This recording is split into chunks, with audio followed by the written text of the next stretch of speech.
Livro Eu Sou o Número 4. Autor Pitaxlor. A porta começa a tremer. É fraca, feita de bambus presos por pedaços de corda desfiada. O tremor é sutil e para quase imediatamente. Eles levantam a cabeça para ouvir.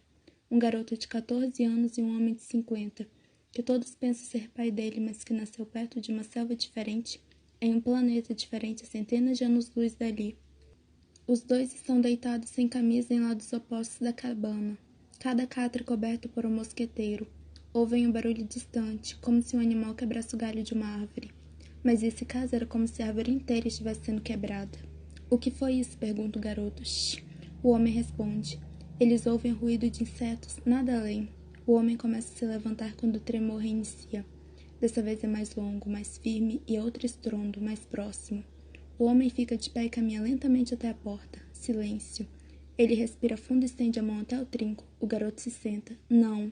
O homem cochicha. E nesse instante, a lâmina longa e brilhante de uma espada feita de um metal branco e luminoso, que não é encontrado na terra, atravessa a porta e penetra profundamente seu peito. 15 centímetros de lâmina projetam-se de suas costas. A espada logo é puxada de volta. O homem grunhe. O menino perde o fôlego. O homem respira fundo e diz uma única palavra. Fuja. Então cai sem vida no chão. O garoto pula do catre e atravessa a parede dos fundos. Ele não se incomoda com a porta ou a janela. Literalmente se arremessa contra a parede, que se rompe como se fosse de papel, embora seja de mogno africano, sólido e resistente. Ele mergulha na noite do Congo, salta por cima das árvores e corre a cerca de 90 km por hora. Sua visão e sua audição vão além do limite humano. Ele se desvia de árvores, atravessa entre os cipós entrelaçados e cruza riachos com apenas um salto. Passadas pesadas soam atrás dele, mais perto a cada segundo. Os perseguidores também têm dons, e têm algo consigo, algo de que ele só tinha ouvido falar, algo que ele nunca achou que veria na terra. O barulho está mais próximo. O garoto ouve um rugido grave e intenso. Ele sabe que aquilo que o persegue está ganhando velocidade. E vê uma clareira mais à frente na selva. Quando alcança, nota um barranco enorme, um precipício de 90 metros de largura e 90 de profundidade, com um rio no fundo, em cuja margem há pedregulhos enormes, que o arrebentariam se caísse ali. A única opção é saltar o precipício. Ele vai ter pouco espaço para correr e ganhar impulso. E uma única chance. Uma chance para salvar a própria vida. Até mesmo para ele, ou para qualquer um dos outros na terra que são como ele, o salto é quase impossível. Recuar, descer em costa ao tentar enfrentá-los, seria a morte certa. Ele tem uma tentativa. Um rugido ensurdecedor soa atrás dele. Os perseguidores estão de 6 a 9 metros de distância. Ele recua 5 passos, corre, e pouco antes da beirada do precipício salta e atravessa a garganta voando. São 3 ou 4 segundos no ar. Ele grita, os braços estendidos para a frente, esperando pela segurança ou pelo fim. Chega ao chão e cai rolando, parando aos pés de uma árvore gigantesca. Ele sorri. Não acredita que conseguiu, que vai sobreviver. Para não ser visto pelos perseguidores e ciente de que precisa se afastar ainda mais, o garoto se levanta. Deve continuar correndo. Ele se vira para a selva. Ao fazer isso, sente a mão enorme se fechando em torno de seu pescoço. Ele é erguido do chão, luta, se debate, esperneia, tenta se libertar, mas sabe que é inútil, que acabou. Deveria imaginar que eles estariam dos dois lados, que quando o localizassem, não haveria chance de fuga. O mogadoriano levanta para poder enxergar seu peito, para ver o amuleto que pende do pescoço, o amuleto que só ele e os da mesma espécie podem usar. Ele o arranca e guarda em algum lugar sob o longo manto negro, e quando sua mão emerge, já empunha a cintilante espada de metal branco. O garoto olha fixamente nos olhos profundos, grandes, negros e frios do mogadoriano e diz: os legados vivem, eles vão se encontrar e quando estiverem prontos, vão destruir vocês. O mogadoriano ri, uma gargalhada debochada, cruel. Ele levanta a espada, única arma no universo capaz de quebrar o encantamento que até então protegia o garoto e que ainda protege os outros. A lâmina se acende numa chama prateada ao ser apontada para o céu, como se ganhasse vida pressentisse sua missão e se alegrasse com a expectativa. E quando desce, formando um arco de luz que cruza a escuridão da selva, o menino ainda acredita que alguma parte sua vai sobreviver e voltar para casa. Ele fecha os olhos pouco antes de ser atingido pela espada, e então é o fim. Capítulo 1. No começo, éramos 9. Partimos ainda pequenos, quase jovens demais para lembrar. Quase. Dizem-me que o chão tremeu, que os céus se encheram de luz e explosões. Vivíamos aquelas 2 semanas do ano em que as 2 luas pairavam em lados opostos do horizonte. Era um tempo de celebração e, no início, as explosões foram confundidas com fogos de artifício, mas não eram. Fazia calor e uma brisa suave soprava da água. Sempre me falam sobre o clima. Fazia calor, havia uma brisa suave. Nunca entendi por que isso importava. O que me lembro com mais clareza é como minha avó estava naquele dia, agitada, triste. Havia lágrimas em seus olhos. Meu avô se mantinha bem atrás do ombro dela.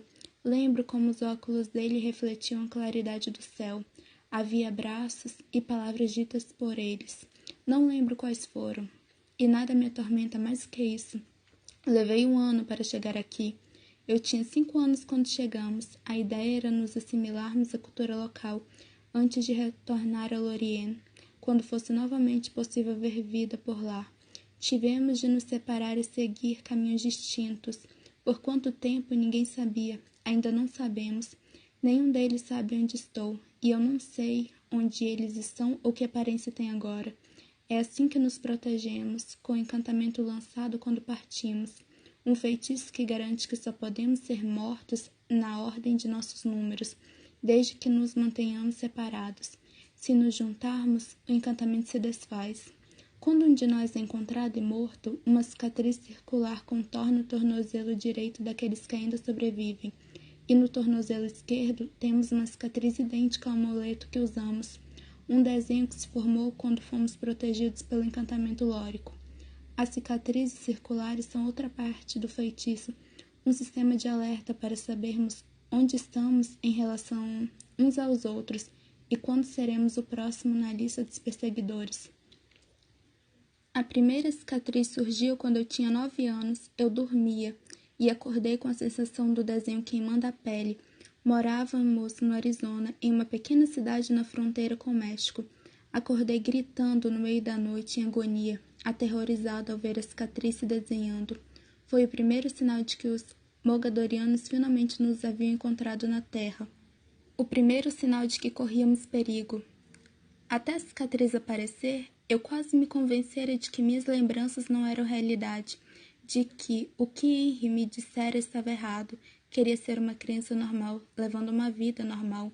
Mas então soube, sem margem para dúvidas ou discussão, que eu não era. Nós nos mudamos para Minnesota no dia seguinte. A segunda cicatriz apareceu quando eu tinha 12 anos. Estava na escola, no Colorado, participando de um concurso de soletração. Assim que a dor começou, eu soube o que estava acontecendo e o que havia acontecido com o número 2. A dor era lacinante, mas dessa vez suportável. Eu teria continuado no palco, mas o calor incendiou minha meia. O professor que conduzia a disputa me socorreu com um extintor de incêndio e me levou para o hospital. O médico no pronto-socorro encontrou a primeira cicatriz e chamou a polícia. Quando Henry chegou, os policiais ameaçaram prendê-lo por maus tratos, mas como ele não estava nem perto de mim quando a segunda cicatriz apareceu, acabou sendo liberado. Entramos no carro e partimos, dessa vez para Miami. Abandonamos tudo o que tínhamos, exceto a arca lórica, que Henry leva conosco em todas as mudanças, até agora 21. A terceira cicatriz surgiu há 1 hora. Eu estava sentada em um barco. Os donos são os pais do garoto mais popular da escola, que dava uma festa sem que eles soubessem. Eu nunca havia sido convidada para festa alguma nessa escola. Como sabia que podíamos partir a qualquer momento, eu preferia ficar na minha. Mas tudo esteve calmo nos últimos 2 anos. Henry não via nos jornais nada que pudesse levar os mogadorianos até um de nós, ou que nos alertasse da presença deles. Então fiz alguns amigos, e um deles me apresentou ao garoto que dava a festa. Todo mundo se encontrou no pier. Havia 3 coolers, música e garotas que eu admirava de longe, mas com quem nunca havia falado, embora quisesse. Zarpamos e seguimos uns 800 metros Golfo do México adentro. Eu estava sentado na beirada do barco com os pés na água, conversando com uma menina bonita, morena e de olhos azuis, chamada Tara. Foi quando senti que estava acontecendo. A água começou a ferver em volta da minha perna, que brilhava onde a cicatriz estava se formando. O terceiro símbolo de Lorien. O terceiro aviso. Tara começou a gritar e as pessoas se aglomeraram ao redor. Eu sabia que não tinha jeito de explicar aquilo e sabia que precisávamos partir imediatamente. Agora o risco era maior. Eles haviam encontrado o número 3 e onde quer que estivesse, ele ou ela já estava morto. Eu acalmei Tara, beijei seu rosto, disse que tinha sido legal conhecê-la e que esperava que ela tivesse uma vida longa e feliz. Depois mergulhei do barco e comecei a nadar, sempre submerso, exceto por uma ida à tona para respirar mais ou menos na metade do caminho, na maior velocidade possível até chegar à praia. Corri pela trilha paralela à estrada, sempre entre as árvores, na mesma velocidade dos carros. Quando cheguei em casa, Henry estava à frente dos scanners e monitores que usava para pesquisar as notícias do mundo todo e atividade policial em nossa região. Ele soube sem que eu dissesse uma única palavra, mas levantou minha calça ensopada para ver as cicatrizes. No início, éramos um grupo de 9. 3 se foram, morreram. Agora restam 6. Eles estão nos caçando e não vão parar enquanto não matarem todos. Eu sou o número 4. Sei que sou o próximo.